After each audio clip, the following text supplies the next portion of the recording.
And you think, oh, how awesome would it be to be on television, have millions of people watching, to make all this money? And I get it. I used to be like that. You need to cut through that fog and say, do I care about the audience? If they choose to spend the one day off a week that they get, Sunday, with me, I'm going to give them everything I got. Give it a year, I bet they'll call you a genius. Okay, we're going to start this show with hi. my BFF, Scott Hanson. I'm going to read you your bio, which I'm sure is why you came please. here. Yeah. Where did I go to school? Scott Hanson, the one and only, serves as the host of NFL Redzone, covering events such as the Super Bowl, NFL Scouting Combine, NFL Draft, free agency, and more. Scott joined NFL Media in 2006 as a national reporter covering all 32 teams. Very trivia, good. I was going to ask you that. And went on to be named the host of NFL Redzone during its inaugural season in 2009, a.k.a. he is the one and only. Apart from being the king of sports broadcasting, Scott is passionate about world travel, adventure, and serving those in need. He has run with the Bulls in Spain. True. Climbed Mount Kilimanjaro in Africa. True. Hiked the Great Wall of China. True. Not the whole thing, but yeah, a good chunk of it. He got tired halfway. Yeah, I mean, it's a big wall. I think the craziest one is gone great white shark cage diving in Australia and Mexico. Yes, cue the theme of Jaws. Da-na-na-na. Please welcome to Under the Covers, you. Welcome. I wish there was a live studio audience with that type of an intro. Yeah, exactly. Like, woo!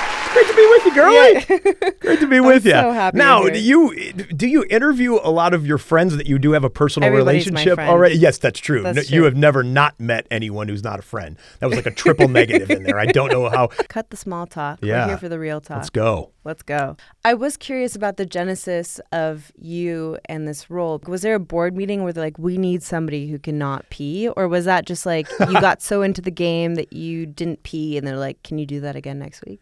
So when they did a rehearsal or a audition, there were certain candidates. Now, an average television interview is usually 10 minutes long, 15 minutes long. Because NFL Redzone, because stamina is part of the game, the audition for NFL Redzone was 5 hours long. Yikes. And it was scary because nothing had ever really been done like that. And so I didn't know. I had done dozens of 15-minute auditions. But this one, 5 hours, I sweated through my suit when I was doing all the stuff that they wanted me to do. And I'm like thinking, I'm either destroying my career or I'm getting this role. A couple weeks later, I got the phone call that I was their choice, and the rest is history. The whole reason I have this show is because we see people that have achieved greatness and we think they were born as the NFL Redzone reporter.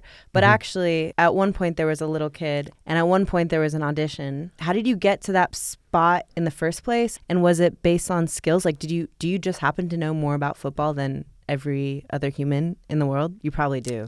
You do now. No. I would never brag like that. I know my fair share about football, but no one knows everything about football. Funny story, I knew, or I at least really, really felt like NFL Redzone was going to be a galactic success. If we could execute it the way that I thought I would want it as a football fan, and I could serve the audience the way I like to be served, it would be a huge hit. I just have to pause because for anybody who's wanting to achieve anything in life, yes, we kind of think of like, oh, what could that give us? But I find that the people that are able to have longevity and like deep lasting passion, those are the people that have exactly what you just said. What would be the best experience for the people watching? Amen. And that's where you brought your passion. 100%. In fact, if and when I ever speak to college classes, here's one of the first things you need to do. And you think, oh, how awesome would it be to be on television, have millions of people watching, to make all this money? And I get it. I used to be like that. You need to cut through that fog of that and say, do I care about the audience? If I focus on my craft and be a conduit to enjoyment of the audience, if they choose to spend the one day off a week that they get with me, I'm going to give them everything I got. So back to the story real quick, if I can. I thought the show would be a big hit. We're doing like the first episode or maybe the second episode.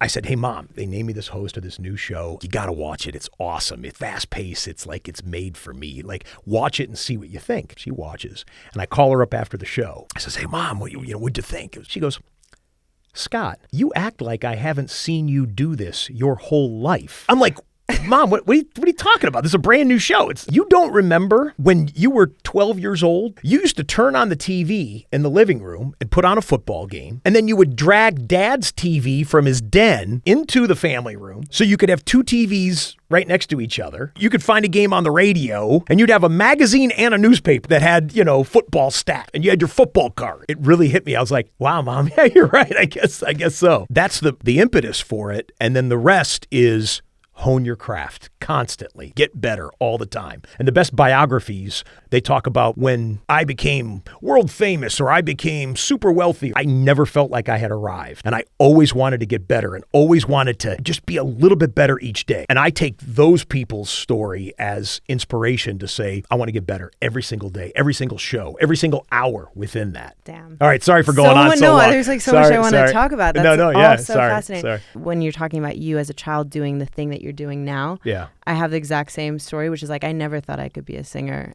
And then when I look at every single video of me as a child, there's not one where I'm not trying to do something. And I think that that's so special. And I want to know, when you were a kid, how did you dare to dream? Like, how did you think I can not only do what I love instead of the more stable kind of job?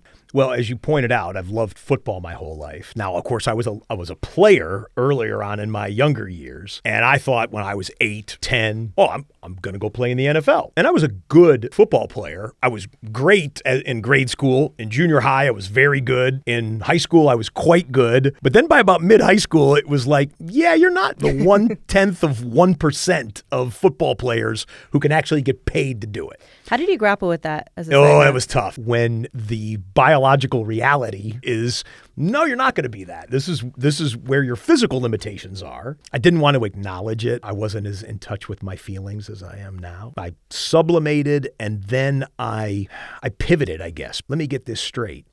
These guys on the TV that I watch, they get paid money to fly around the country, have the best seats in the stadium, and they give them a microphone and they get to yell touchdown to millions of people across the country. Pretty epic. When so-and-so, goes into the end zone. Yeah. I'm like, I'm going to do that then. So my parents encouraged me, and I was like, you know what? I got a passion for this game. If I can make a career out of it, some way, some shape, some form, how about being a sportscaster? That sounds like a heck of a lot of fun. Next best thing to actually scoring a touchdown is being able to yell touchdown. So that's what I did, and my dad and I scouted schools. And as I said, I ended up going to Syracuse University, and I ended up walking on the football team. So in college, you've got scholarship players. You get a full ride scholarship to go and play football. You get free education for playing football. Those are for the excellent players. For the lower rung players, they're called walk-ons, meaning you're a regular student.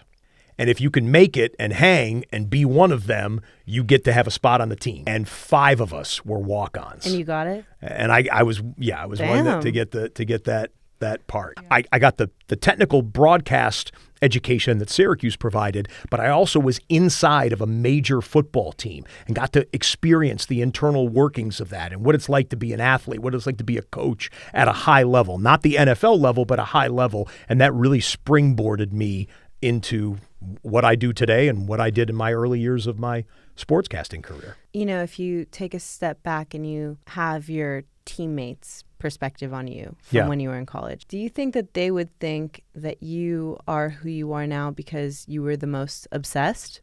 Or was it that you were the most talented? Or was it that you were the only one with that specific vision? Obsessed would be the talent-wise, out of those 100 guys on the team, I was in the 90s. Okay, in terms of the lower end. This is literally what the show is about. Hey, it's like this is it. Underdogs who climbed. There was a player, I won't name check him right now on the very small chance that he's actually watching, but there was one of the guys who was a team captain. So he's one of the leaders. I was like a freshman or a sophomore. So I'm not only not that talented, but I'm also a peon at the time, right? I'm one of the youngest guys on the team.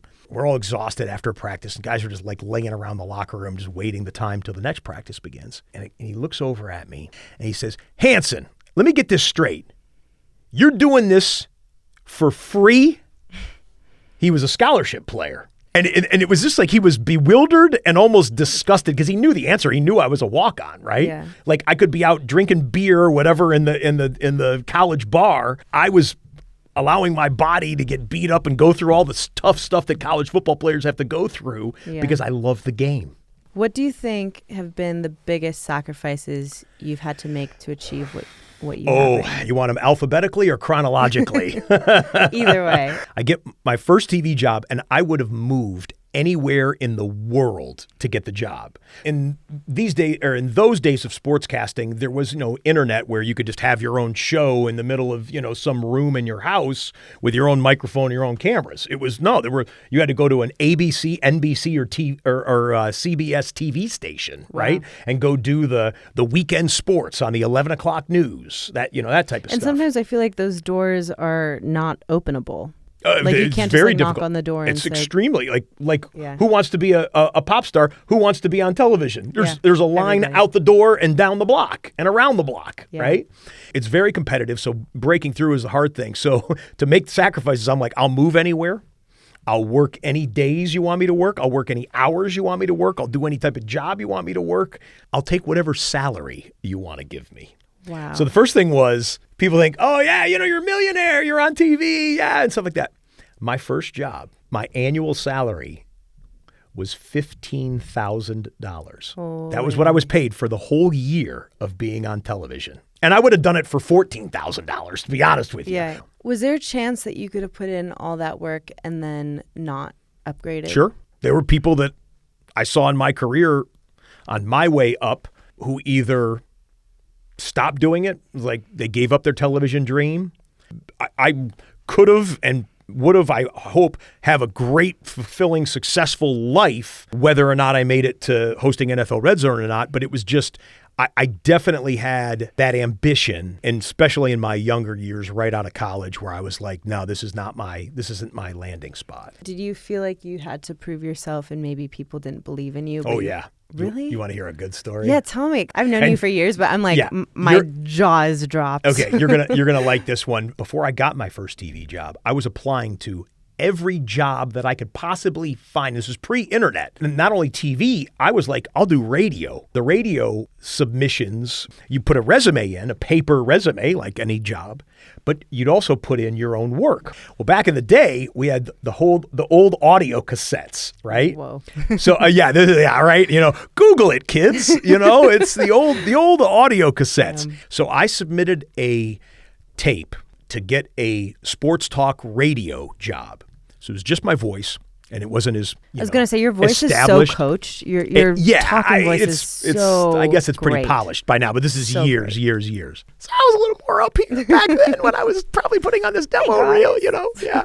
So I submitted this audio cassette and didn't hear anything back. And I knew that I was right for this job, or at least I thought. I was the person for this job. How can't they be hiring me? So I called the station director, didn't get a call back. Called again a week later, didn't get a call back. Called again, the guy picked up the phone, and he was irritated. He says, I say, Mr. Smith, you got my reel, and you listen to it, and he said, yeah, I got it right here on my desk. And he takes it, and he goes, rattle, rattle, rattle. He rattles it into the telephone, like sarcastically, like, I got it right here. I was like, oh, man. Wait, that was it? And he basically blew me off. Was like, I don't even got time for you. And do you know? Success is such good karma. Right. Do you know who that guy was? No. Neither do I. This is like therapy. I was not anticipating this episode. Why don't you recline your seat here a little bit, Leila? We'll work it through here together, girl. But I've known you as a fellow Narnia lover. Yes. I've known you as the Grinch who came out for your Christmas gift thing. I assume now you just smash edited a photo of me as the Grinch? I have that. Okay. I have that video. I'm sure you're going to, yeah. And the dance. The most pressing question on my mind is your bladder. Pardon the pun, the pressure. Are there health risks? Did your doctor consult you on this? It's a great thing. It's amazing. She knows her interview skills here, because it's the number one question I get in my life. Yeah. So they're like, oh, Scott, love Red Zone. And then they go, my girlfriend and I always wonder, do you hold it the whole time? How do you? Like, do you put yourself on mute and then sneak to the? Everyone thinks they all got the funny, cute jokes. They say, oh, the seat that you're sitting in is actually a toilet, or you keep a jug underneath the desk, or crude stuff like that. That is smart. The reality is it's a 7-hour show with no commercials. You're severely I'm dehydrated. the solo host. Right. And I could take a bathroom break. It's not like the NFL is forcing me. They lock the studio door or something. So if I told my producer, hey, I got to go to the men's room. I'm going to go walk down the hall for 2 minutes stuff. I could still hear all of the games in my ear.